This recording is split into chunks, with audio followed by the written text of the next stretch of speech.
we're making just a very classic cheesecake, or I should say I'm making a very classic cheesecake for Easter dinner for Chris and I.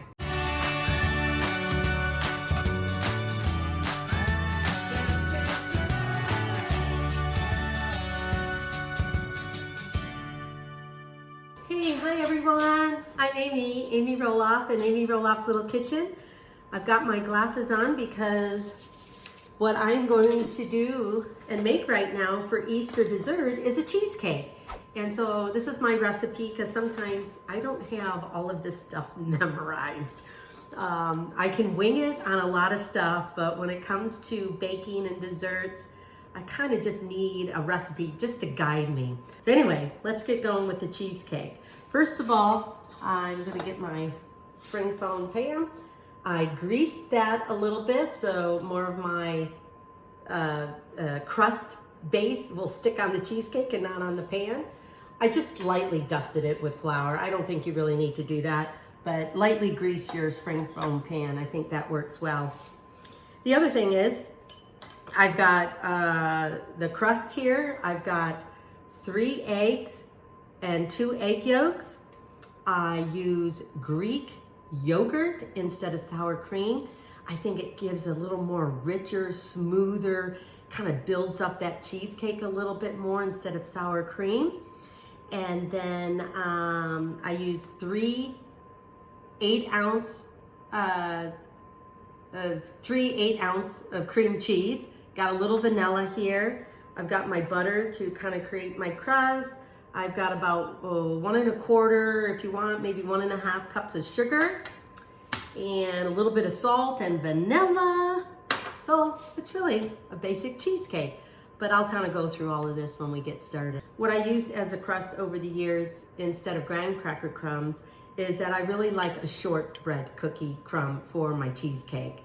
I think it's a little mellower. It's not as dominant or prominent, you know, to me, and I just really like shortbread cookie.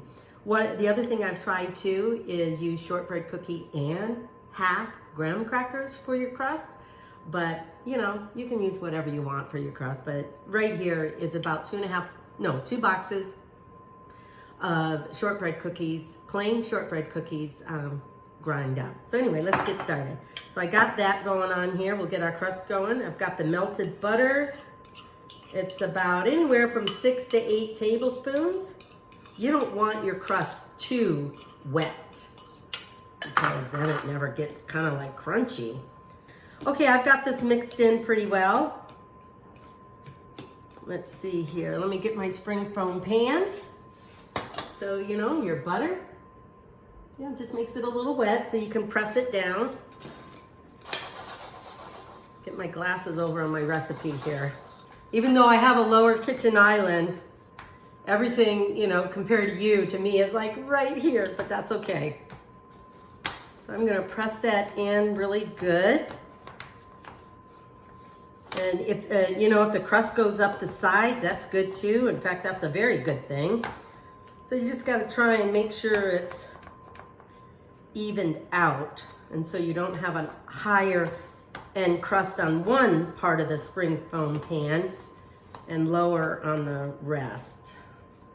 So it's all pressed down. It's all going to be all ready to go here in a few minutes. I'm going to bring this little stool that I have over here a little bit. Okay, let's add in our cream cheese. So like I said, the crust is about 2 boxes of shortbread cookies. This is 3 8-ounce things of cream cheese. Whoa, and it's softened. You want it softened. It's very hard to make cheesecake if you got very cold cream cheese. So kind of just get it at room temperature.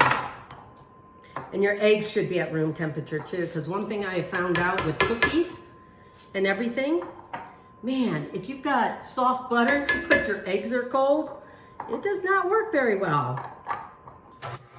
Get that going, and then I'm going to add in, like I said, I use Greek yogurt. You can still use sour cream, but this is 1 1/4 cups of Greek yogurt. I'm just going to drain off the little water part of it. And another way that you can do this too is use a very fine mesh strainer if you want to drain some of the water off of it. So there's about a cup and a quarter of Greek yogurt. I'm going to add that in there. Oh, sugar and vanilla. Oh, the good stuff. So basically what this is an egg cheese custard. So I'm going to add my sugar. This is about a cup and a quarter.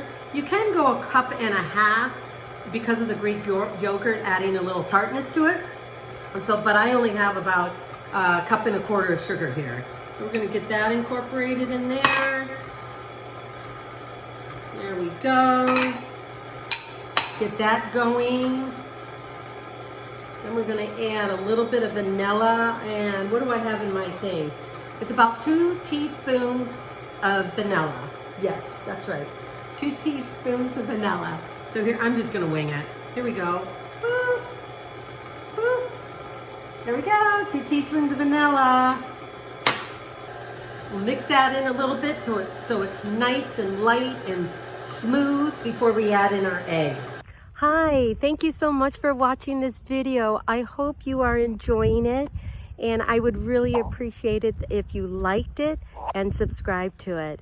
And oh, don't forget to click that little bell up there, and you'll be notified of future videos that are new and coming on my YouTube channel. So thank you so much for that. And I would really appreciate it if you shared the video and let other people know and encourage them to subscribe and like the videos as well. So anyway, thank you, and back to the video. So what I have here is 3 whole eggs and 2 egg yolks. So we're gonna, and what you can do with your egg whites is, you know, if you make scrambled eggs or any other baking that just calls for egg whites, you know, add it into that. And you really want to make sure the eggs are incorporated because, you know, cheesecake is like a custard. Okay, we're going to do a little bit of flour now. There we go. And flour is only about a 1/4 cup. Just enough to give it some structure. Okay, when you put this in the oven, I have it started for about 15 minutes at 425. After 15 minutes, you want to bring your oven back down to 325. Is that right? I want to tell you the right things. It definitely, yeah, 325. And you cook it at 425, preheated oven at 425 for 15 minutes. Reduce your heat to 325 and continue cooking for about 1 hour until it is set and ready to go. And I'm going to show you the water bath. Kind of putting it in a water bath thing because that will prevent cracks in your cheesecake. A half a cup of heavy cream, and we're just going to gently pour this in, and we're going to just kind of fold it in there. So that's the cream. That's the cheesecake batter. So then I'm going to pour my batter in. Go slowly so it gets evened. Oh, you know what I forgot to tell you guys? I thought about it and I forgot to do it. What I'm going to do with the spring foam pan is I'm going to wrap the bottom and up the sides with foil. Because when you put it in a water bath, you don't want the water seeping into your cheesecake. I'm just gonna kind of just make sure it's all leveled and the air bubbles are out. I'm gonna have to double the foil a little bit because obviously it's not wide enough. So we're gonna kind of double this up a little bit. I think that'll be good. I did 2 long ways and I'm gonna do 1 this way. I don't know why, I just feel like it. There we go. Place this here and make sure. Then you just fold it so, you know, the cheesecake cooks. You don't want your foil covering over the top of your cheesecake. Like I said, this will help seal the spring foam pan. Make sure it's kind of as tight as possible around it, so you don't want any water leaking into it. Okay, I am going to go get a shallow baking dish and fill it up with water so that I can show you what I mean by that. Okay, I'm back in Amy Roloff and Amy Roloff's Little Kitchen, and I've mixed up the cheesecake. Let me bring it over here. It's already set in the spring foam pan. It's wrapped in foil, and I'm getting ready to put it in a water bath type of thing. And the reason I do that, or what I have found and have read online and tried different things from other people, this really helps to create that moisture in the oven, and so your cheesecake doesn't crack, have, you know, those lines in it. So I'm really hoping that's what'll happen here. So I wrapped it all in foil. I'm gonna put it in here. I might have to find a bigger baking sheet, but I didn't bring that over from the farm. So I'm just gonna kind of pour in some water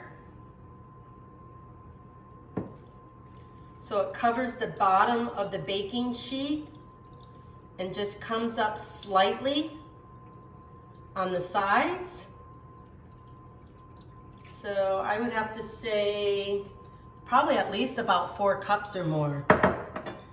So I'm gonna have it at 425, cook the cheesecake for about 15 minutes to get it set, and then it's gonna, I'm gonna reduce the heat to 325 and cook the cheesecake for another hour. So I hope to show you very good results when I get back. So when the cheesecake is done and cooling, you know, out on the counter or over the stove here, I am going to make the strawberry rhubarb sauce, and I'll come back and show you that. So anyway, I'll be back and see you guys in about an hour and a half.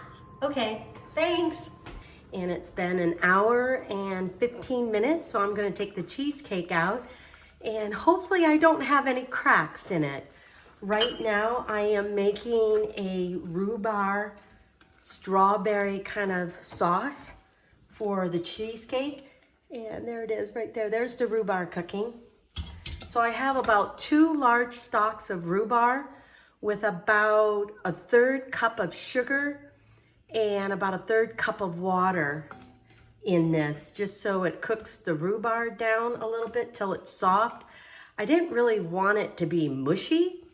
And I have a little bit of lemon zest and maybe about a teaspoon of lemon juice. And so about, I don't know, 2 teaspoons of lemon zest and about a teaspoon of lemon juice. And so again, about 1/3 cup of water, 1/3 cup of sugar, and I'm kind of cooking down the rhubarb a little bit.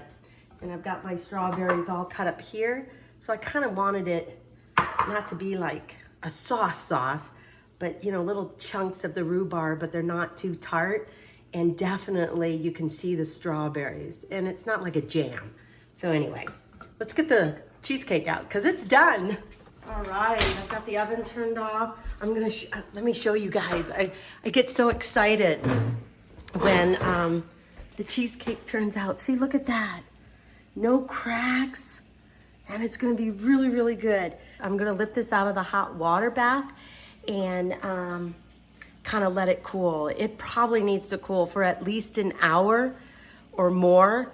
And then you can take the rim off of it and then put it on a nice platter and then let it cool again before you put it in the fridge.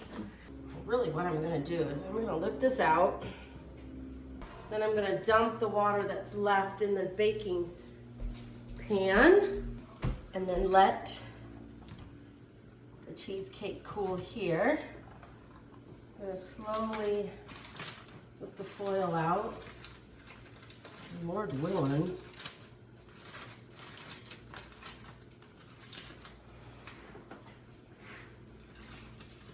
Hopefully my crust is okay and not too soggy.